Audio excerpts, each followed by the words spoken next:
Sveiki,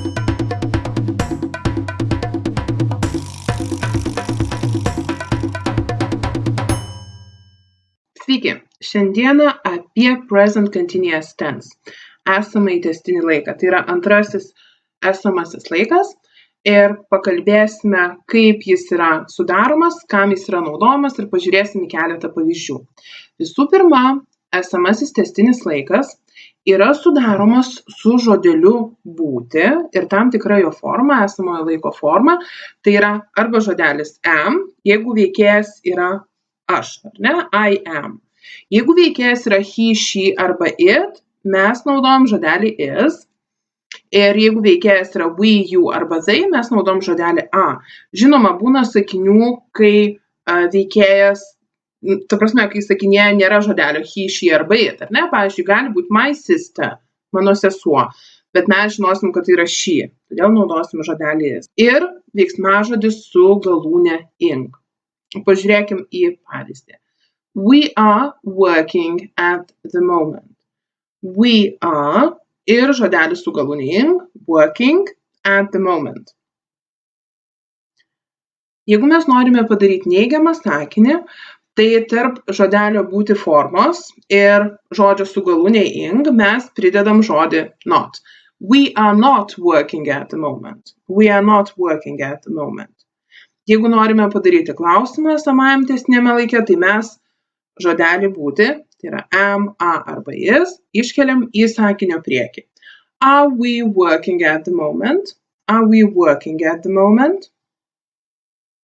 Pridedant galūnę ing reikia atkreipti dėmesį, kad jeigu veiksmažodis baigėsi raide e, pavyzdžiui, žodis make, tai e raidės nebelieka, making, like, liking. Jeigu žodis yra trumpas, vienskiemenis ir yra trumpasis balsis, tai priebalsė esanti žodžio gale sudvigubėja. Atkreipkite dėmesį į žodelį sit, sitting. Ne, arba galėtų būti stop, stopping. Taigi, kada šis laikas yra naudojamas? Visų pirma, kai veiksmas vyksta šiuo metu, kai mes kalbam apie tai, kas vyksta dabar. Įprastai šitas variantas, šitas laikas būna, kai kalbam apie tai, kas yra pavaizduota paveiksle arba nuotraukoje, arba tai, ką mes matom pro langą. Pavyzdžiui, look, he is smoking. Žiūrėk, jisai rūko. Jis tai daro dabar šiuo metu, kai mes šnekam. Tom is not here, he is visiting his sister. Tomo nėra čia, jis lanko savo seserį, jis tai daro dabar, kai mes šnekamės. Are you working at the moment? Ar ne, paskambinom draugį ir klausiam, are you working at the moment? Ar tu šiuo metu dirbi? Are you working at the moment? She is not listening. She is not listening. Jinai šiuo metu manęs neklauso, jinai nesiklauso. Kitas variantas, kai veiksmas vyksta apytiksliai šiuo laikotarpiu. Tai yra nebūtinai šiuo metu, kai mes dabar šnekam, bet maždaug šiuo laiku. Pažiūrėkime pavyzdžius. Susan is reading a very interesting book. Susan skaito labai įdomią knygą. Nebūtinai šiuo metu, gal jinai pradėjo skaityti knygą prieš porą dienų, pabaigs galbūt irgi po poros dienų, bet tai, ką jinai daro maždaug šiuo metu, jinai skaito šiuo metu, šiuo laikotarpiu, tarkim šią savaitę, jinai skaito įdomią knygą. Are you participating in this project? Ar jūs dalyvaujate šiame projekte? Ne, vėlgi, projektas tęsiasi kažkurį laiką. Ir mes klausim būtent apie šį laikotarpį, ar jūs jame dalyvaujate. Bob is not staying with us. Šiuo metu jis nėra apsistojęs kartu su mumis. Ne, tarkim, jis atvyko į miestą porai dienų ir jis nėra apsistojęs pas mus, jis yra kažkur kitur. Bob is not staying with us. Taip pat naudojam present continuous laiką, kai kalbam apie pokytį, apie tai, kas šiuo metu vyksta. Aišku, tai yra kaip ir šiek tiek padubliavimas tos pirmos taisyklės, tai kas vyksta šiuo metu, bet aš labai noriu atkreipti jūsų dėmesį, nes kalbant apie įvairius duomenis, apie orą kartais, apie kažkokią tai situaciją, mes kalbam ir naudojam present continuous laiką. Pavyzdžiui, the prices are increasing, kainos auga šiuo metu, ar ne? Kažkas keičiasi. The prices are increasing. It is getting hotter in here. It is getting hotter in here. Čia darosi karščiau ir karščiau, ar ne? Čia darosi karšta. Getting atkreipkite dėmesį su dviem te. Kitas pavyzdys, kai šiuo metu vykstantis veiksmas yra neįprastas.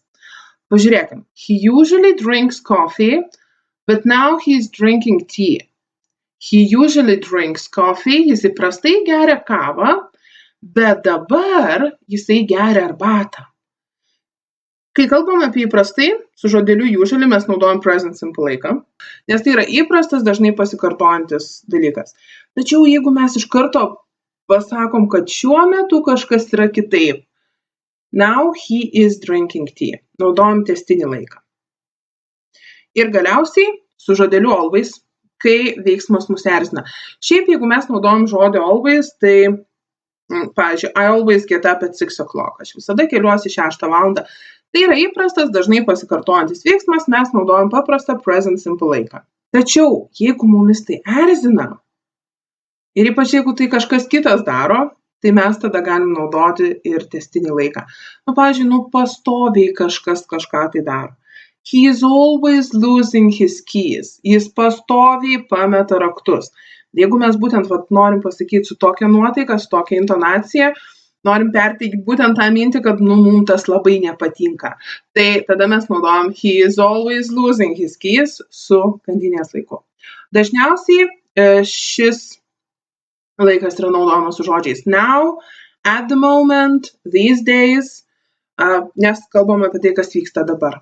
Taigi, tiek su šiuo video. Tikiuosi, jums buvo naudinga.